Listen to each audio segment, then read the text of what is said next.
Do doja ta quaja këtë video si ti ngrem fëmijën tanë të lumtur për t'i çuar në shkollë. Por kjo humanisht është e pamundur, kështu që po e quaj titullin do ndryshe, por faktikisht duhet të ishte ti ngrem pa vështirësi fëmijën tanë për t'i çuar në shkollë.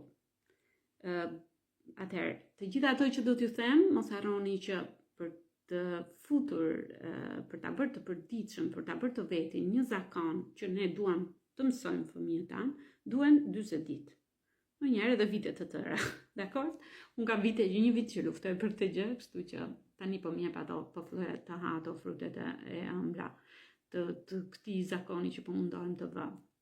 Por gjithsesi, tani prandaj është pak e mërzitshme ky profesioni i mamas, në kuptimin që për çdo gjë të re që do t'i mësosh fëmijës tënd, duhen 40 ditë.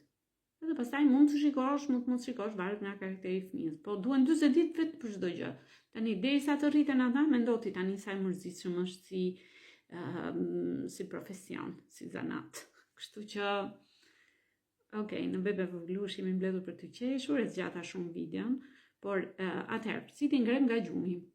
Si fillim do të shkojmë dhe 4-5 minuta do t'i bësh masazh fëmijës tënd.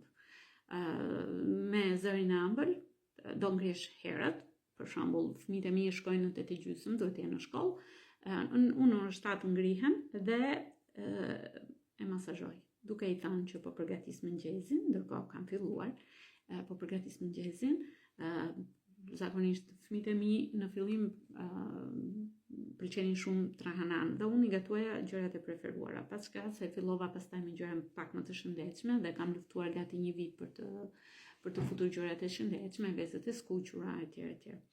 Dhe i them gjën e preferuar. Nuk i them çau se do ikësh në shkollë nga kuzhina, nuk do futesh më në dhomë. Në momentin që ti ke bërë masazh dhe fëmia ka hapur syt, nuk do futesh më në dhomë, por do t'i thuash nga kuzhina, do ta lësh pak derën hapur që era trahanas edhe djamushkave siç na e bënte mami im.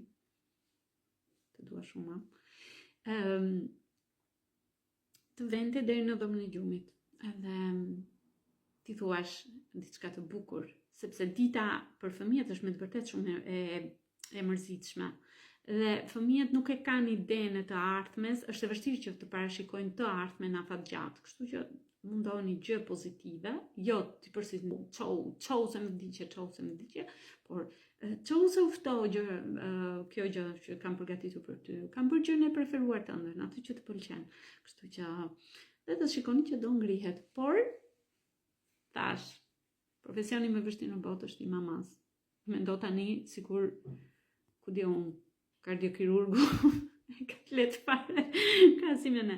Po ti thuash hajde merru me fëmijën, shumë prej nesh e kanë shumë të vështirë. Kështu që e zgjata shumë, por hajde, s'ka gjë.